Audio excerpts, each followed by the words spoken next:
অমাবস্যার নিশীত রাত্রি আজ। মৃত্যুঞ্জয় তান্ত্রিকের মতে তাদের বহুকালের গৃহদেবতা জয়কালীর পূজায় বসেছে। পূজা সমাপ্ত করে যখন সে উঠল, তখন নিকটস্থ আমবাগান থেকে ভোরের প্রথম কাক ডেকে উঠেছে। মৃত্যুঞ্জয় পিছন ফিরে চেয়ে দেখল মন্দিরের দরজা বন্ধ। তখন সে একবার দেবীর চরণতলে মাথা ঠেকিয়ে তার আসন সরিয়ে দিল। সাথে সাথে সেই আসনের নিচের দিক থেকে একটি কাঁঠাল কাঠের বাক্স বেরিয়ে আসলো। পইতায় চাবি বাঁধা ছিল। সেই চাবি লাগিয়ে মৃত্যুঞ্জয় বাক্সটি খুলল, আর খোলা মাত্রই চমকে উঠে মাথায় হাত দিয়ে আঘাত করতে থাকল সে। কি সর্বনাশ হলো! মৃত্যুঞ্জয়ের ভিতরকার বাগান প্রাচীর দিয়ে ঘেরা। সেই বাগানের এক প্রান্তে বড় বড় গাছের ছায়ার অন্ধকারে এই ছোট মন্দিরটি আছে। মন্দিরে জয়কালীর মূর্তি ছাড়া আর কিছুই নেই। তার প্রবেশদ্বারও একটিই মাত্র। মৃত্যুঞ্জয় বাক্সটি নিয়ে অনেকক্ষণ নাড়াচাড়া করে দেখল। সে বাক্সটি খুলবার আগে পর্যন্ত সেটা বন্ধই ছিল, কেউ সেটা ভাঙেনি। মৃত্যুঞ্জয় 10 বার করে প্রতিমার চারিদিকে ঘুরে হাতড়ে দেখল, কিন্তু কিছুই পেল না। পাগলের মতো হয়ে সে মন্দিরের দ্বার খুলে ফেলল। তখন ভোরের আলো ফুটতে আরম্ভ করেছে। মন্দিরের চারিদিকে মৃত্যুঞ্জয় ঘুরে বৃথা আশ্বাসে খুঁজে বেড়াতে লাগল। সকালবেলাকার আলোক যখন পরিস্ফুট হয়ে উঠল, তখন সে বাইরের চণ্ডী মণ্ডপে এসে মাথায় হাত দিয়ে বসে ভাবতে থাকল। সমস্ত রাত্রি অনিদ্রার পর ক্লান্ত শরীরে একটু তন্দ্রা ভাব এসে গিয়েছিল। এমন সময় হঠাৎ চমকে উঠে শুনল সে, জয় হোক বাবা। সম্মুখে প্রাঙ্গণে এক জটা জুটোধারী সন্ন্যাসী দাঁড়িয়ে। মৃত্যুঞ্জয় ভক্তি ভরে তাকে প্রণাম করল। সন্ন্যাসী তার মাথায় হাত দিয়ে আশীর্বাদ করলেন।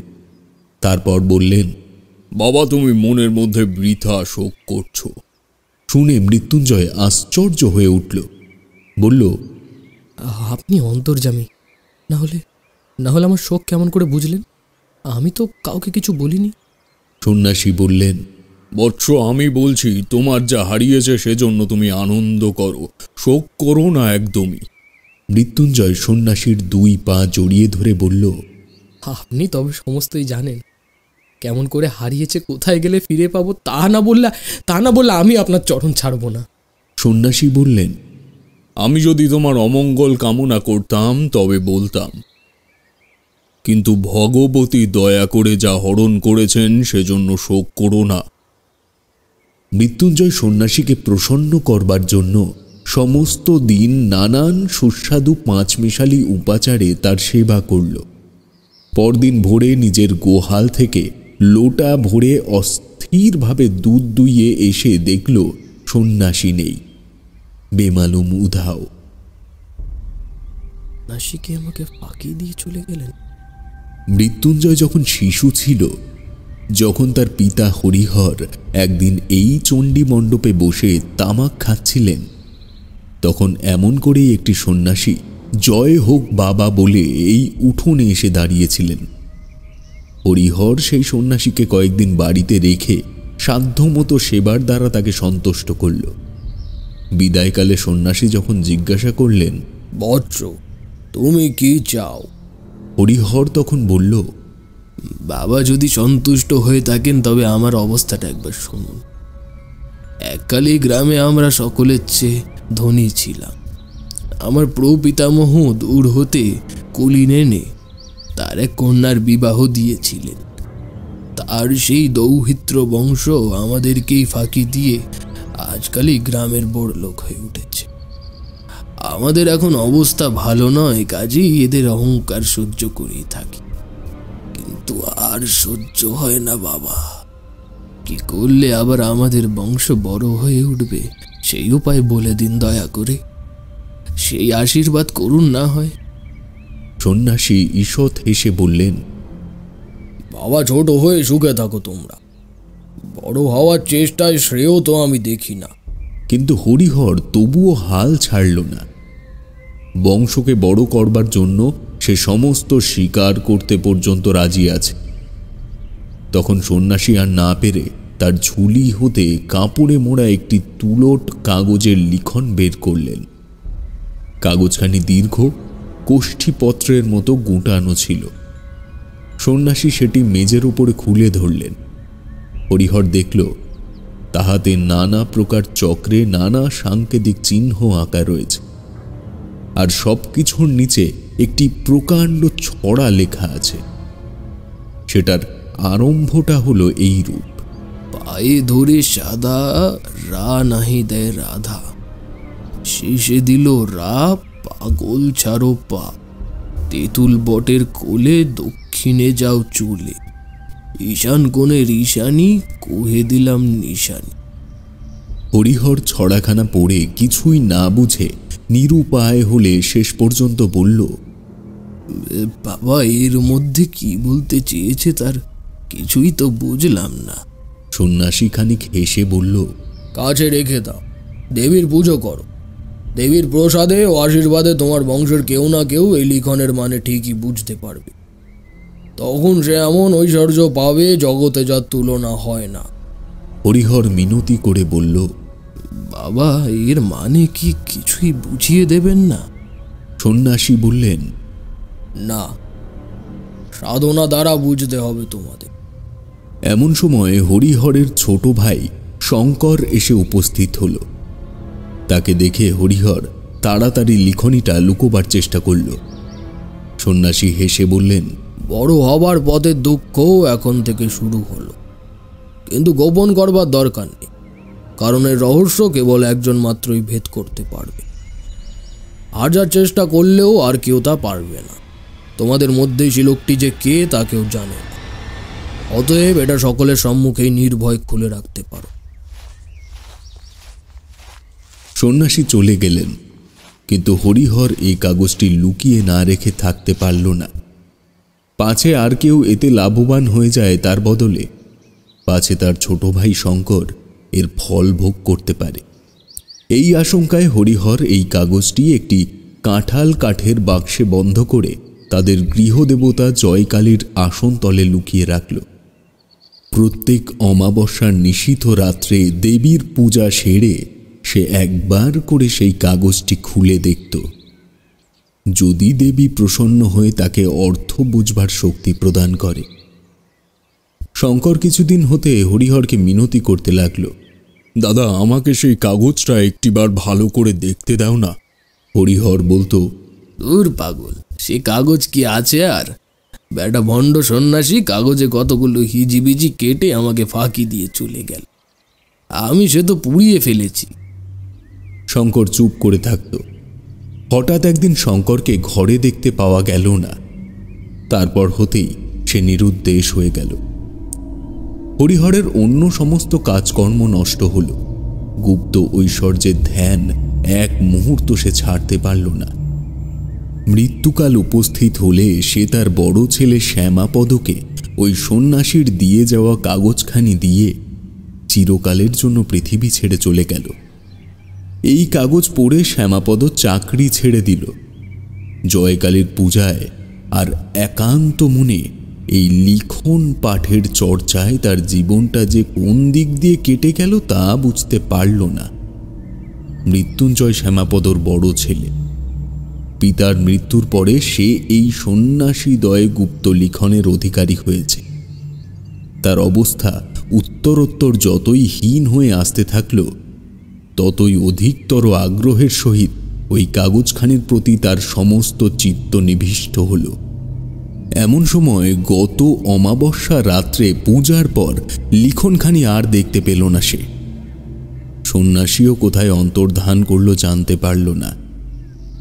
মৃত্যুঞ্জয় বলল, এই কাজ সন্ন্যাসীকে ছাড়া হবে না, সমস্ত সন্ধান এর কাছ থেকেই মিল। এই বলে সে ঘর ছেড়ে দিয়ে সন্ন্যাসীকে খুঁজতে বের হয়ে পড়ল।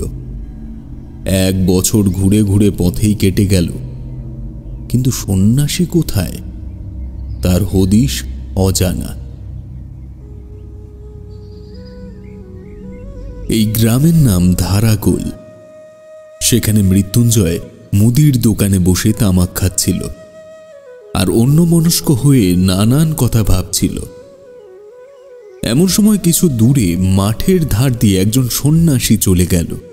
প্রথমটা মৃত্যুঞ্জয়ের মনোযোগ আকৃষ্ট হল না। একটু পরে হঠাৎ তার মনে হলো যে লোকটা চলে গেল এই তো সেই সন্ন্যাসী। তাড়াতাড়ি হুঁকোটি রেখে মুদিকে সচকিত করে এক দৌড়ে সে দোকান থেকে বের হয়ে গেল। কিন্তু সে সন্ন্যাসীকে আর দেখা গেল না। তখন সন্ধ্যা পেরিয়ে অন্ধকার হবার উপক্রম করে আসছে। অপরিচিত স্থানে কোথায় যে সন্ন্যাসীর সন্ধান করতে যাবে তা সে ঠিক করতে পারছিল না। দোকানে ফিরে এসে মুদিকে জিজ্ঞেস করল, আচ্ছা, এই যে মস্ত বন দেখা যাচ্ছে, ওখানে কি আছে? আপনি কিছু জানেন? মুদি বলল, এককালে ওই বন শহর ছিল, কিন্তু অগস্ত্যা মুনির শাপে ওখানকার রাজা প্রজা সমস্তই মরকে মরেছে। লোকে বলে ওখানে অনেক ধনরত্ন আজও খুঁজলে পাওয়া যায়, কিন্তু দিন দুপুরেও ওই বনে সাহস করে কেউ যেতে সাহস পায় না। শোনা যায় যে ওই বনে গেছে যে সে আর ফেরেনি কখনো। মৃত্যুঞ্জয়ের মন চঞ্চল হয়ে উঠল। সমস্ত রাত্রি মুদির দোকানে মাদুরের উপরে পড়ে মশার জ্বালায় সারা গা চাপড়াতে থাকলো, আর ওই বনের কথা, সন্ন্যাসীর কথা, সেই হারানো লেখনের কথা ভাবতে থাকল। বারবার পড়িয়া সেই লিখনিটি মৃত্যুঞ্জয়ের প্রায় মুখস্থ হয়ে গিয়েছিল। তাই এই অনিদ্রাবস্থায় কেবলই তার মাথায় ঘুরতে থাকলো সেই ছড়া। আপন মনেই বিড়বিড় করে তা পাঠ করতে থাকলো সে। পায়ে ধরে সাদা রাহ না হৃদয় রাধা, শেষে দিল রা, পাগল ছাড়ো পা। তারপর কি ছিল যেন, কি ছিল মনে পড়ছে না কেন। মাথা গরম হয়ে উঠল। কোনো মতেই এই কটা ছত্র ছাড়া সে আর বেশি কিছু মনে করতে পারল না। অবশেষে যখন ভোরের আলো তার মুখের উপর এসে পড়ল, তখন তার তন্দ্রা আসলো। সেই সময় স্বপ্নে এই 4 ছত্রের অর্থ অতি সহজে তার নিকটে প্রকাশ করল। ঘুমন্ত চোখেই সে বিড়বিড় করে বলতে লাগলো, রানা হৃদয় রাধা, অতএব রাধার রানা থাকিলে ধার হইল, শেষে দিল রা, অতএব হইল ধার। পাগল ছাড়ো পা, পাগলের পা ছাড়িলে গোল বাকি রইল, অতএব সমস্তটা মিলিয়ে হইল ধারাগোল।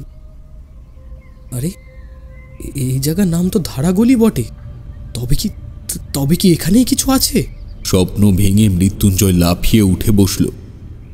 সে রীতিমতো হাঁপাচ্ছে। সমস্ত দিন বনের মধ্যে থেকে সন্ধ্যাবেলায় বহু কষ্টে পথ খুঁজে অনাহারে মৃত্যুপ্রায় অবস্থায় মৃত্যুঞ্জয় গ্রামে ফিরল। পরদিন চাদরে চিড়ে বেঁধে আবার সে বনের মধ্যে যাত্রা শুরু করল।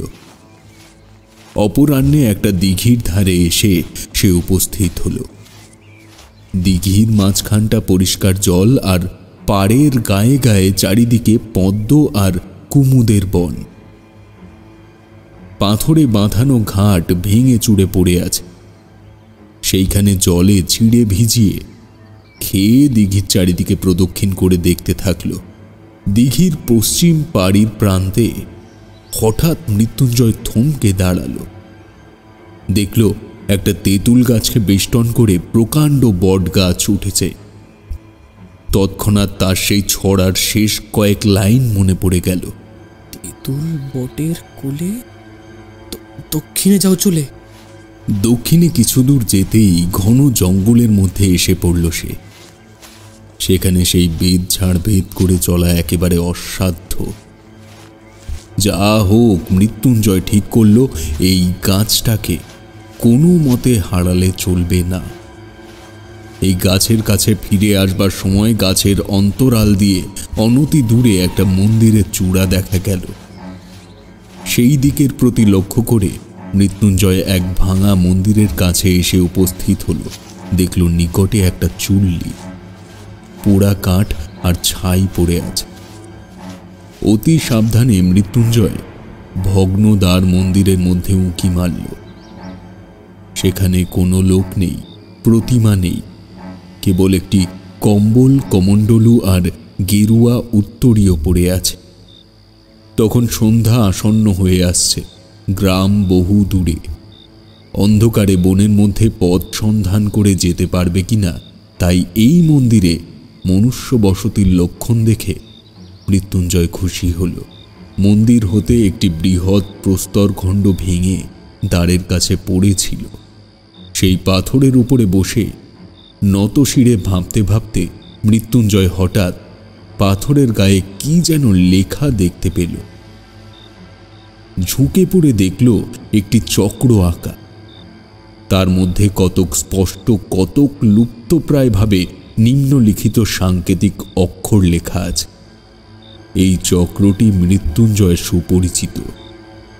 কত অমাবস্যার রাত্রে পূজা গৃহে সুগন্ধ ধূপের ধোঁয়ায় ঘৃত দীপালোকে তুলোটো কাগজে অঙ্কিত এই চক্র চিহ্নের উপরে ঝুঁকে পড়ে রহস্য ভেদ করবার জন্য একাগ্র মনে সে দেবীর প্রসাদ গ্রহণ করেছে।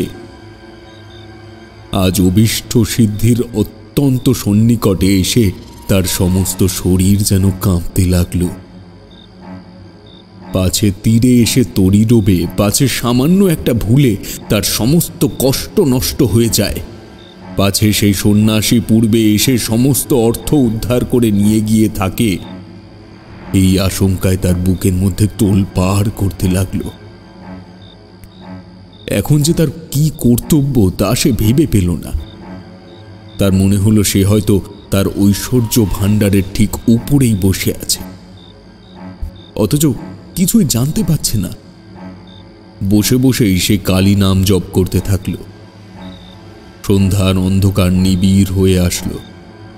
ঝিঝির ধ্বনিতে বনভূমি মুখর হয়ে উঠল আস্তে আস্তে।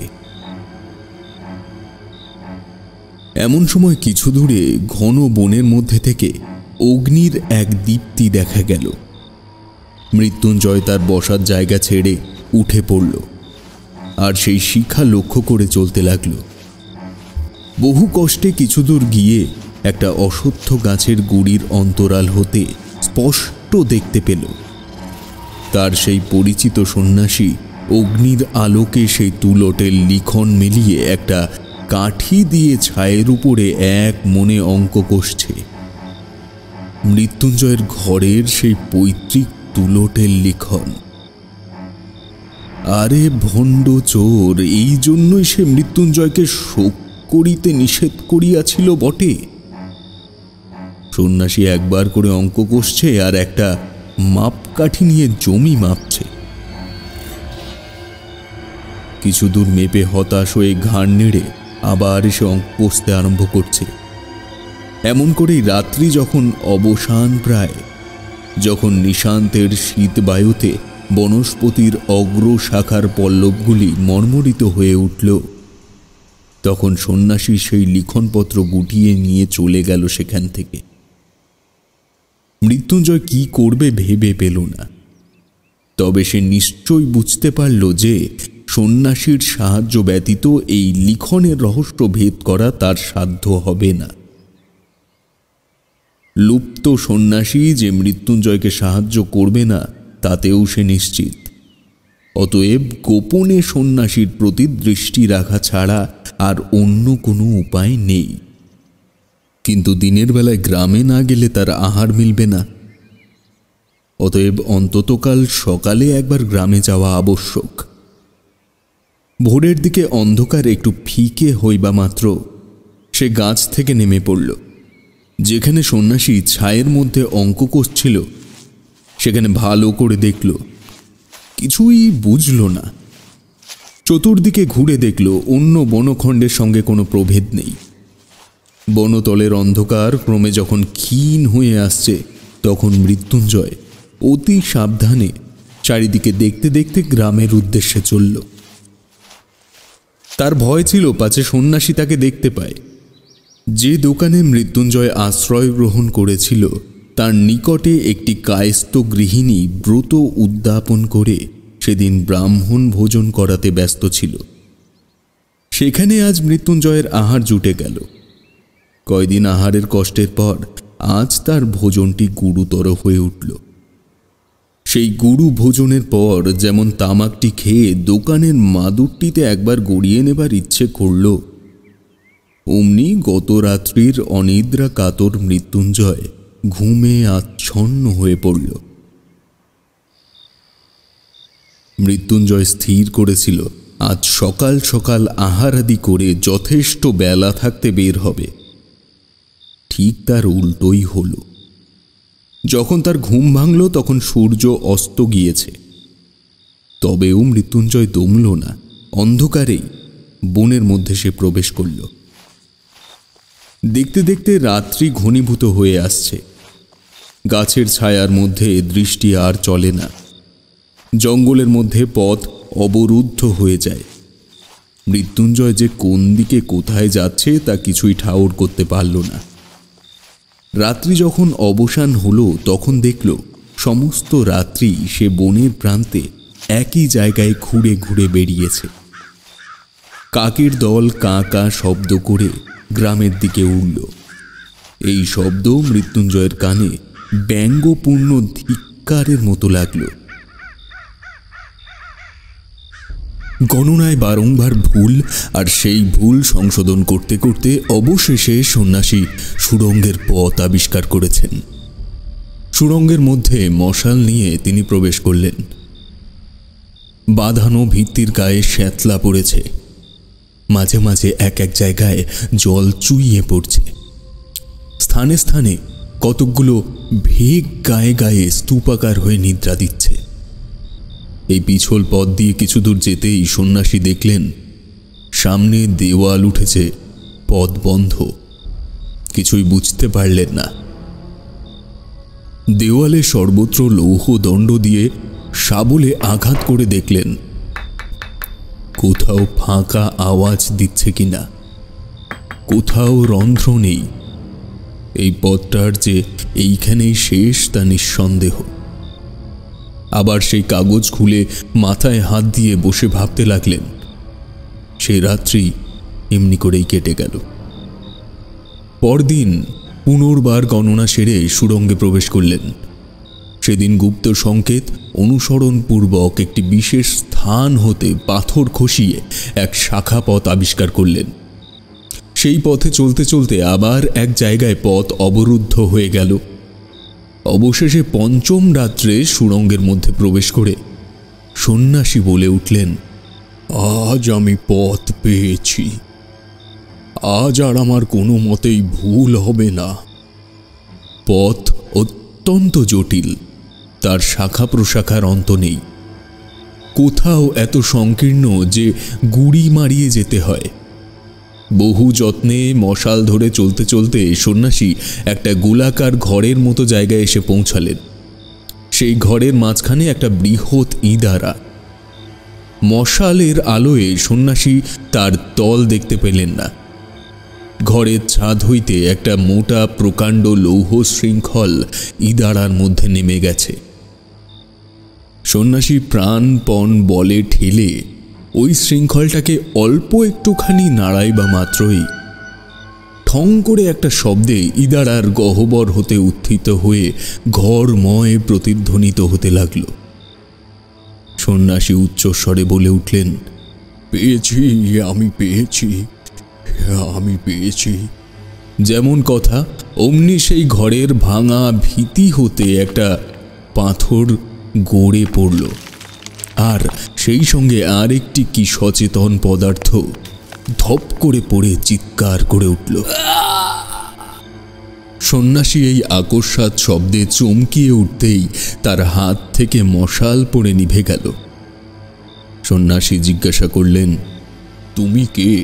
কোনো উত্তর পেলেন না। তখন অন্ধকারে হাতড়াতে গিয়ে তার হাতে একটি মানুষের দেহ ঠেকল।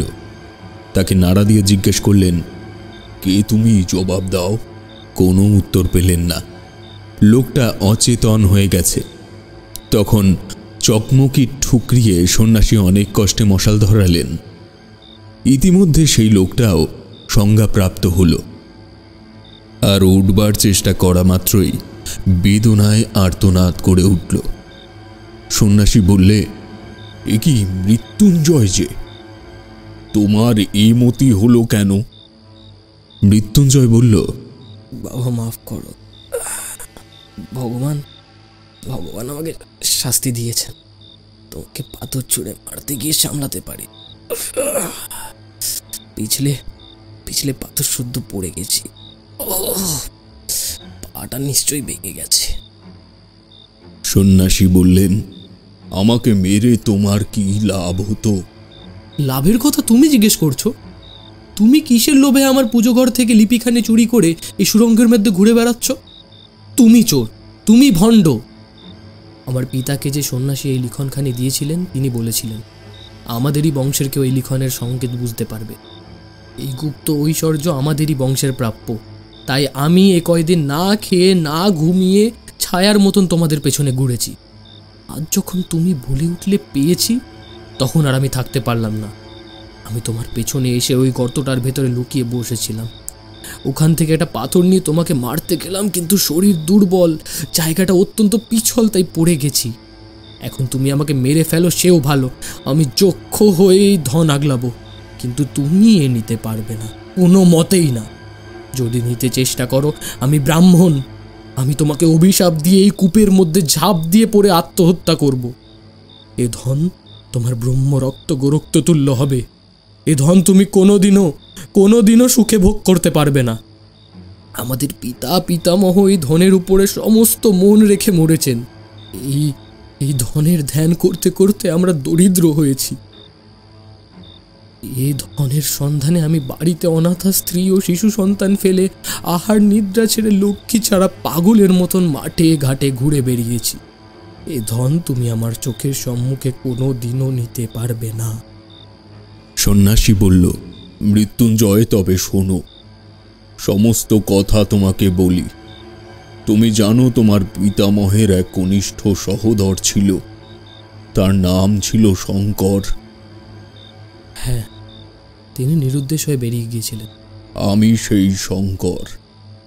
মৃত্যুঞ্জয় হতাশ হয়ে দীর্ঘ নিঃশ্বাস ফেলল। এতক্ষণ এই গুপ্তধনের ওপর তার যে একমাত্র দাবি সে সাব্যস্ত করে বসেছিল, তারই বংশের আত্মীয় এসে সে দাবি নষ্ট করে দিল।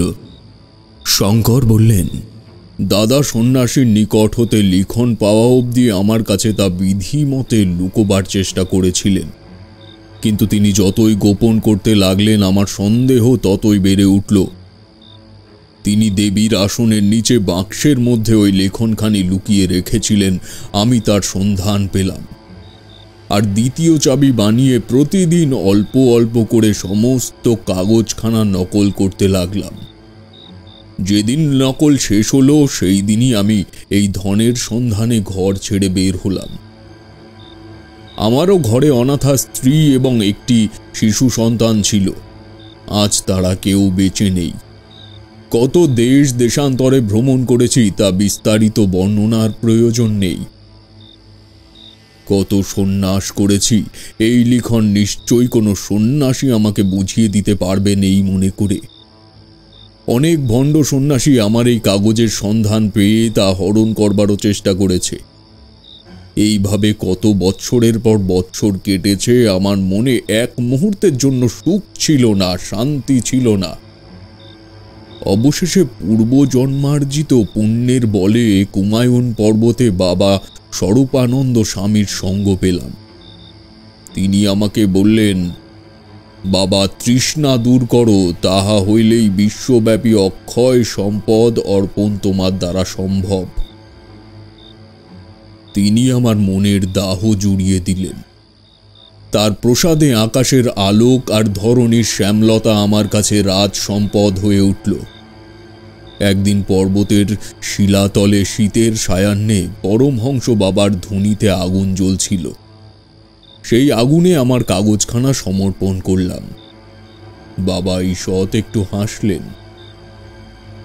সে হাসির অর্থ তখন বুঝিনি, আজ বুঝছি। তিনি নিশ্চয় মনে মনে বলেছিলেন, কাগজখানা ছাই করে ফেলা সহজ, কিন্তু বাসনা এত সহজে ভৎসসাৎ হয় না।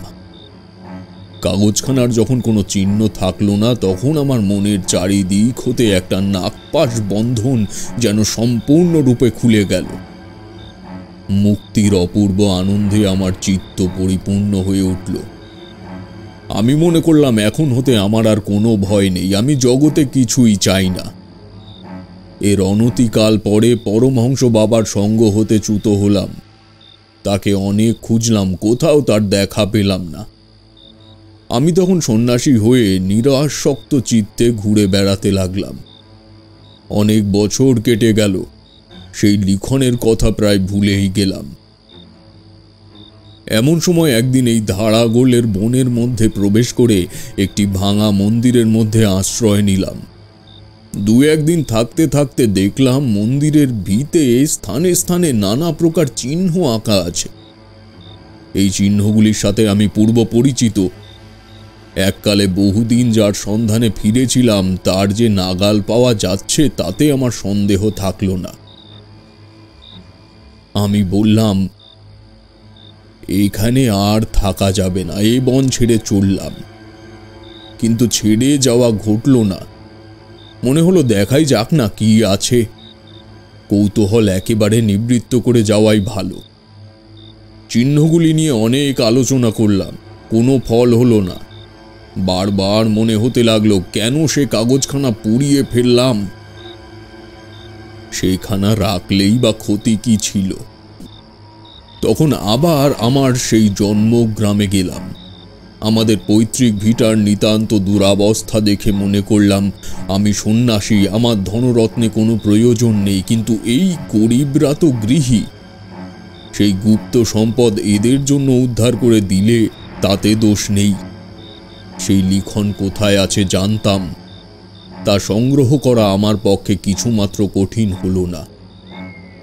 তারপরে একটি বছর ধরে এই কাগজখানা নিয়ে এই নির্জন বনের মধ্যে গণনা করছি আর সন্ধান করছি।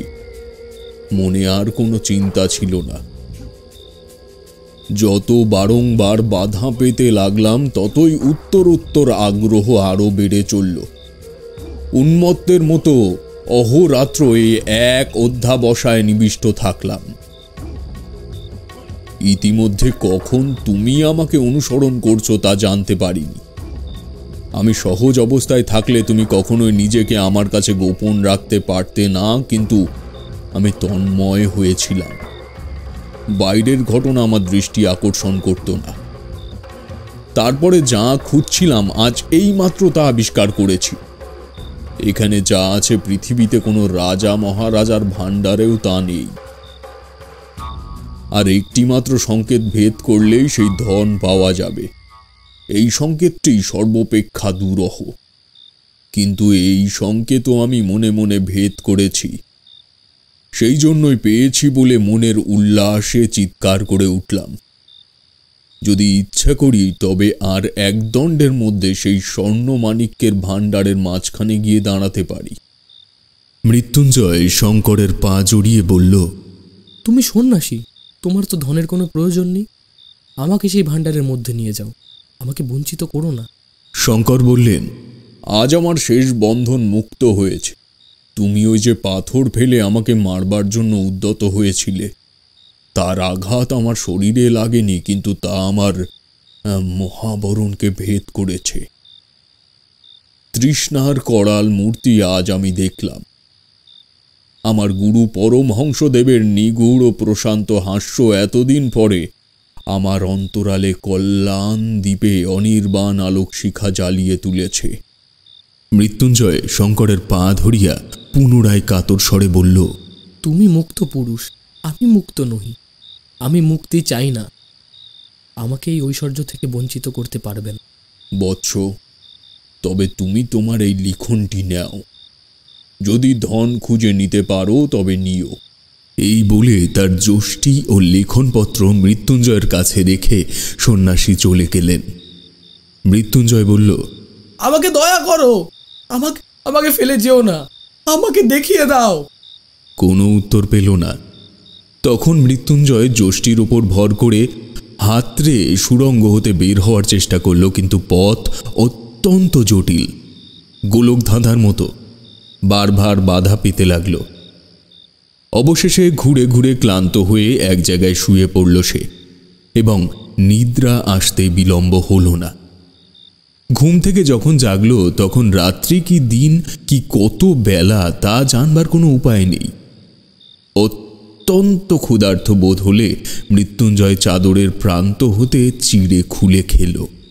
তারপর আর একবার হাতড়ে সুড়ঙ্গ থেকে বাইরে যাবার পথ খুঁজতে লাগল। নানা স্থানে বাধা পেয়ে বসে পড়ল। তখন চিৎকার করে ডাকল, ওগো সন্ন্যাসী, তুমি কোথায়? তার সেই ডাক সুড়ঙ্গের সমস্ত শাখা প্রশাখা হতে বারংবার প্রতিধ্বনিত হতে লাগল। অনতি দূর থেকে উত্তর এলো, আমি তোমার নিকটেই আছি, কি চাও বলো। মৃত্যুঞ্জয় কাতর স্বরে বলল, কোথায় ধন আছে আমাকে দয়া করে দেখিয়ে দাও। তখন আর কোনো সাড়া পাওয়া গেল না। মৃত্যুঞ্জয় বারংবার ডাকল, কোনো সাড়া পেল না। দণ্ড প্রহরের দ্বারা অবিভক্ত এই ভূতলগত চিররাত্রির মধ্যে মৃত্যুঞ্জয় আর একবার ঘুমিয়ে নিল। ঘুম হতে আবার সেই অন্ধকারের মধ্যে জেগে উঠল, চিৎকার করে ডাকল, ওগো সন্ন্যাসী, আছো কি? নিকট থেকেই উত্তর পেল, এইখানেই আছি, কি চাও। মৃত্যুঞ্জয় বলল, আমি আর কিছু চাই না, আমাকে এই সুড়ঙ্গ থেকে উদ্ধার করে নিয়ে যাও। সন্ন্যাসী জিজ্ঞেস করলেন, তুমি ধন চাও না? না, চাই না। তখন চকমকি ঠোকার শব্দ উঠল এবং কিছুক্ষণ পরে আলো জ্বলল। সন্ন্যাসী বললেন, তবে এসো মৃত্যুঞ্জয়, এই সুড়ঙ্গ হতে বাইরে যাই। মৃত্যুঞ্জয় কাতর স্বরে বলল, বাবা, নিতান্তই কি সমস্ত ব্যর্থ হবে? এত কষ্টের পরেও ধন কি পাবো না? তৎক্ষণাৎ মশাল নিভে গেল। মৃত্যুঞ্জয় চিৎকার করে বলল, কি নিষ্ঠুর তুমি সন্ন্যাসী। বলে সেখানে বসে পড়ে ভাবতে লাগল। সময়ের কোনো পরিমাপ নেই, অন্ধকারে কোনো অন্ত নেই। মৃত্যুঞ্জয়ের ইচ্ছে করতে লাগলো তার সমস্ত শরীর মনের বল এই অন্ধকারটাকে ভেঙে চূর্ণ করে ফেলে। আলোক, আকাশ আর বিশ্ব ছবির বৈচিত্র্যের জন্য তার প্রাণ ব্যাকুল হয়ে উঠল। বলল, ওগো সন্ন্যাসী, ওগো নিঠুর সন্ন্যাসী, আমি ধন চাই না, আমাকে উদ্ধার করো। এবারে আর আলো জ্বলল না। এক হাতে যষ্টি ও এক হাতে সন্ন্যাসীর উত্তরীয় ধরে মৃত্যুঞ্জয় ধীরে ধীরে চলতে লাগল। বহুক্ষণ ধরে অনেক আঁকা বাঁকা পথ দিয়ে অনেক ঘুরে ফিরে এক জায়গায় এসে সন্ন্যাসী বললেন, দাঁড়াও। মৃত্যুঞ্জয় দাঁড়ালো। তারপরে একটা মরিচা পড়া লোহার দ্বার খোলার উৎকট শব্দ শোনা গেল। সন্ন্যাসী মৃত্যুঞ্জয়ের হাত ধরে বললেন, এসো। মৃত্যুঞ্জয় অগ্রসর হয়ে যেন একটা ঘরে প্রবেশ করল। তখন আবার চকমকি ঠোকার শব্দ শোনা গেল। কিছুক্ষণ পরে যখন মশাল জ্বলে উঠল তখন এই কি আশ্চর্য দৃশ্য! চারিদিকে দেওয়ালের গায়ে মোটা মোটা সোনার পাত, ভূগর্ভ ভূরুদ্ধ কঠিন সূর্যলোক পুঞ্জের মতো স্তরে স্তরে সজ্জিত। মৃত্যুঞ্জয়ের চোখ দুটো জ্বলতে লাগলো। সে পাগলের মতো বলে উঠল, সোনা আমার, আমি কোনো মতে ফেলে যেতে পারবো না, না না না। সন্ন্যাসী বললেন, আচ্ছা, ফেলে যেও না। এই মশাল থাকলো আর এই ছাতু চিড়ে আর বড় এক ঘটি জল রেখে গেলাম। দেখতে দেখতে সন্ন্যাসী বাইরে বের হয়ে আসলেন আর এই স্বর্ণ ভাণ্ডারের লৌহদ্বারে কপাট পড়ল। মৃত্যুঞ্জয় বারবার করে ওই স্বর্ণপুঞ্জ স্পর্শ করে ঘরময় ঘুরে ঘুরে বেড়াতে লাগলো। ছোট ছোট স্বর্ণখণ্ড টেনে মেঝের উপরে ফেলতে লাগলো, কোলের উপরে তুলতে লাগলো, একটার উপরে আরেকটা আঘাত করে শব্দ করতে লাগলো, সর্বাঙ্গের উপর বুলিয়ে তার স্পর্শ করতে লাগলো। অবশেষে শ্রান্ত হয়ে সোনার পাত বিছিয়ে তার উপর শুয়ে ঘুমিয়ে পড়ল। জেগে উঠে দেখল চারিদিকে সোনা ঝকঝক করছে। সোনা ছাড়া আর কিছুই নেই। মৃত্যুঞ্জয় ভাবতে লাগলো, পৃথিবীর উপরে হয়তো এতক্ষণে প্রভাত হয়েছে, সমস্ত জীবজন্তু আনন্দে জেগে উঠেছে। তাদের বাড়িতে পুকুরের ধারে বাগান থেকে প্রভাতে যে স্নিগ্ধ গন্ধ উঠত, সেই রকম একটা গন্ধ তার নাসিকায় যেন প্রবেশ করতে লাগলো। সে যেন স্পষ্ট চোখে দেখতে পেল পাতি হাঁসগুলি দুলতে দুলতে কলরব করতে করতে সকালবেলায় পুকুরের জলের মধ্যে এসে পড়ছে, আর বাড়ির ঝি বামা কোমরে কাপড় চড়িয়ে ঊর্ধ্বোত্থিত দক্ষিণ হস্তের উপরে একরাশি পিতল কাঁসার থালা বাটি নিয়ে ঘাটে এনে উপস্থিত করেছে। মৃত্যুঞ্জয় দ্বারে আঘাত করে ডাকতে লাগল, সন্ন্যাসী ঠাকুর আছো কি? দ্বার খুলে গেল। সন্ন্যাসী বললেন, কি চাও? মৃত্যুঞ্জয় বলল, আমি বাইরে যেতে চাই, কিন্তু সঙ্গে সোনার দুটো একটা পাতও কি নিয়ে যেতে পারবো না? সন্ন্যাসী তার কোনো উত্তর না দিয়ে নতুন মশাল জ্বালিয়েছেন। তখন পূর্ণ কমণ্ডলু একটি রাখলেন, আর উত্তরীয় হতে কয়েক মুষ্টি চিড়ে মেঝের উপরে রেখে বাইরে চলে গেলেন। দ্বার বন্ধ হয়ে গেল। মৃত্যুঞ্জয় পাতলা একটা সোনার পাত নিয়ে তা দুমড়িয়ে খণ্ড খণ্ড করে ভেঙে ফেলল। সেই খণ্ড সোনাগুলোকে নিয়ে ঘরের চারিদিকে লৌহখণ্ডের মতো ছড়াতে লাগল। কখনো বা দাঁত দিয়ে দংশন করে সোনার পাতের উপরে দাগ করে দিল, কখনো বা একটা সোনার পাত মাটিতে ফেলে তার উপরে বারংবার পদাঘাত করতে লাগলো। মনে মনে বলতে লাগলো, পৃথিবীতে এমন সম্রাট কয়জন আছে যারা সোনা নিয়ে এমন করে ফেলাছোড়া করতে পারে। মৃত্যুঞ্জয়ের যেন একটা প্রলয়ের রোগ চেপে গেল। তার ইচ্ছে করতে থাকলো এই রাশিকৃত সোনাকে চূর্ণ করে ধুলির মতো সে ঝাঁটা দিয়ে ঝাড় দিয়ে উড়িয়ে ফেলে, আর এই রূপ পৃথিবীর সমস্ত সুবর্ণ লুব্ধ রাজা মহারাজাকে সে অবজ্ঞা করতে পারে। এমনই করে যতক্ষণ পারল মৃত্যুঞ্জয় সোনাগুলোকে নিয়ে টানাটানি করে শ্রান্ত দেহে ঘুমিয়ে পড়ল। ঘুম হতে উঠে সে আবার তার চারিদিকে সেই সোনার স্তূপ দেখতে লাগল। সে তখন দ্বারে আঘাত করে চিৎকার করে বলে উঠল, ও সন্ন্যাসী, আমি এ সোনা চাই না, চাই না আমি এ সোনা। কিন্তু দ্বার এইবার আর খুলল না। ডাকতে ডাকতে মৃত্যুঞ্জয়ের গলা ভেঙে গেল, কিন্তু দ্বার আর খুলল না। মৃত্যুঞ্জয়ের বুক দমে গেল। তবে আর কি সন্ন্যাসী আসবে না? এই স্বর্ণ কারাগারের মধ্যে তিলে তিলে পলে পলে শুকিয়ে মরতে হবে। তখন সোনাগুলোকে দেখে তার আতঙ্ক হতে লাগল। বিভীষিকার নিঃশব্দ কঠিন হাস্যের মতো ওই সোনার স্তূপ চারিদিকে স্থির হয়ে রয়েছে। তার মধ্যে স্পন্দন নেই, পরিবর্তন নেই। মৃত্যুঞ্জয়ের যে হৃদয় এখন কাঁপছে, ব্যাকুল হচ্ছে, তার সঙ্গে ওগুলোর কোনো সম্পর্ক নেই। বেদনার কোনো চিহ্ন নেই।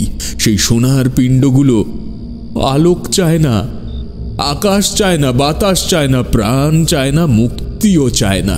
এরা এই চির অন্ধকারের মধ্যে চিরদিন উজ্জ্বল হয়ে কঠিন হয়ে স্থির হয়ে রয়েছে, আর এভাবেই থাকবে। পৃথিবীতে এখন কি গোধূলি এসেছে? আহা, সেই গোধূলির স্বর্ণ, যে স্বর্ণ কেবল ক্ষণকালের জন্য চোখ জুড়িয়ে অন্ধকারের প্রান্তে কাঁদিয়ে বিদায় নিয়ে যায়। তারপরে কুটিরের প্রাঙ্গণ তলে সন্ধ্যা তারা এক দৃষ্টে চেয়ে থাকে। কোষ্ঠে প্রদীপ জ্বালাইয়া বুধ ঘরের কোণে সন্ধ্যাদীপ স্থাপন করে। মন্দিরের আরতির ঘণ্টা বেজে ওঠে। গ্রামের ঘরের অতি ক্ষুদ্রতম তুচ্ছতম ব্যাপার আজ মৃত্যুঞ্জয়ের কল্পনা দৃষ্টির কাছে উজ্জ্বল হয়ে উঠল। তাদের সেই যে ভোলা কুকুরটা লেজে মাথায় এক হয়ে উঠোনের প্রান্তে সন্ধ্যার পর ঘুমতো, সেই কল্পনাও যেন তাকে ব্যথিত করতে থাকলো প্রতি মুহূর্তে। ধারাগোল গ্রামে কয়দিন সে যে মুদির দোকানে আশ্রয় নিয়েছিল, সেই মুদি এতক্ষণ রাত্রে প্রদীপ নিভিয়ে দোকানের ঝাঁপ বন্ধ করে ধীরে ধীরে গ্রামের বাড়ির মুখে রওনা করতে চলেছে। এই কথা স্মরণ করে তার মনে হতে লাগলো, মুদি কি সুখেই আছে। আজ কি বার কে জানে। যদি রবিবার হয় তবে এতক্ষণে হাটের লোক যে যার মতো আপন আপন বাড়ি ফিরে গেছে। দল বেঁধে খিয়া নৌকায় পার হচ্ছে মেঠো রাস্তা ধরে শস্যক্ষেত্রের আল দিয়ে পল্লীর শুষ্ক বংশপত্র খচিত অঙ্গন পার্শ্ব দিয়ে চাষি লোক হাতে দুটো একটা মাছ ঝুলিয়ে মাথায় একটা চুপড়ি নিয়ে অন্ধকারে আকাশ ভরা তারার ক্ষীণ আলোকে গ্রামে গ্রামান্তরে চলে যাচ্ছে। ধরণীর উপরিতলে এই বিচিত্র বৃহৎ চিরচঞ্চল জীবনযাত্রার মধ্যে তুচ্ছতম দীনতম হয়ে নিজের জীবনে মিশাইবার জন্য শতস্তর মৃত্তিকা ভেদ করে তার কাছে লোকালয়ের আহ্বান এসে পৌঁছাতে লাগল। সেই জীবন, সেই আকাশ, সেই আলোক পৃথিবীর সমস্ত মণিমাণিক্যের চেয়ে আর তার কাছে দুর্মূল্য বোধ হতে থাকলো। তার মনে হতে লাগলো কেবল ক্ষণকালের জন্য যদি একবার আমার সেই শ্যামা জননী ধরিত্রীর ধূলিক্রোড়ে সেই উন্মুক্ত আলোকিত নীলাম্বরের তলে সেই তৃণপত্রের গন্ধবাচিত বাতাস বুকে ভরিয়া একটি মাত্র শেষ নিঃশ্বাসে গ্রহণ করে মরতে পারি, তাহলে এই জীবন সার্থক। এমন সময় দ্বার খুলে গেল। সন্ন্যাসী ঘরে প্রবেশ করে বললেন, মৃত্যুঞ্জয়, কি চাও? সে বলে উঠল, আমি আর কিছু চাই না। আমি সুরঙ্গ হতে, অন্ধকার হতে, গোলক ধাঁধা হতে, এই সোনার গারদ হতে বাইরে বেরোতে চাই। আমি আলো চাই, আকাশ চাই, মুক্তি চাই। সন্ন্যাসী বললেন, এই সোনার ভাণ্ডারের চেয়ে মূল্যবান রত্ন ভাণ্ডার এখানে আছে, একবার যাবে না? মৃত্যুঞ্জয় বলল, না, যাব না। না না, আমি দেখতেও চাই না। আমাকে যদি কৌপিন পড়ে ভিক্ষা করতে বেরোতে হয় তবু আমি এখানে এক মুহূর্তও কাটাতে চাই না। আচ্ছা, তবে এসো। মৃত্যুঞ্জয়ের হাত ধরে সন্ন্যাসী তাকে সেই গভীর কূপের সম্মুখে নিয়ে গেলেন।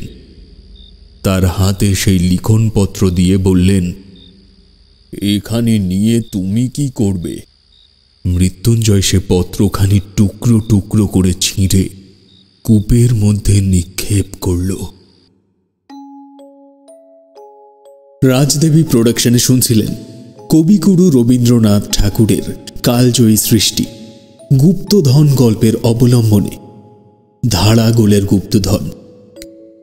গল্পটির সমগ্র পরিচালনায় দেবীয়ন্ত্রী দাস। গল্পের কথক আমি রাজপ্রতাপ বসু। অন্যান্য চরিত্রে রাজপ্রতাপ ও সন্তু। গল্পটি কেমন লাগলো তা জানাতে ভুলবেন না আপনাদের মূল্যবান কমেন্টের মাধ্যমে। আর যদি খুব ভালো লেগে থাকে তাহলে অবশ্যই আমাদের চ্যানেলটি সাবস্ক্রাইব করে তার পাশে থাকা বেল আইকনটি প্রেস করে দেবেন, যাতে করে পরবর্তী গল্পের আপডেট আপনার কাছে সবার আগে পৌঁছে যায়। আজকের মতো এখানে শেষ করছি।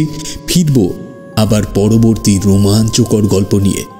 ততদিন সুস্থ থাকুন, সঙ্গে থাকুন। ধন্যবাদ।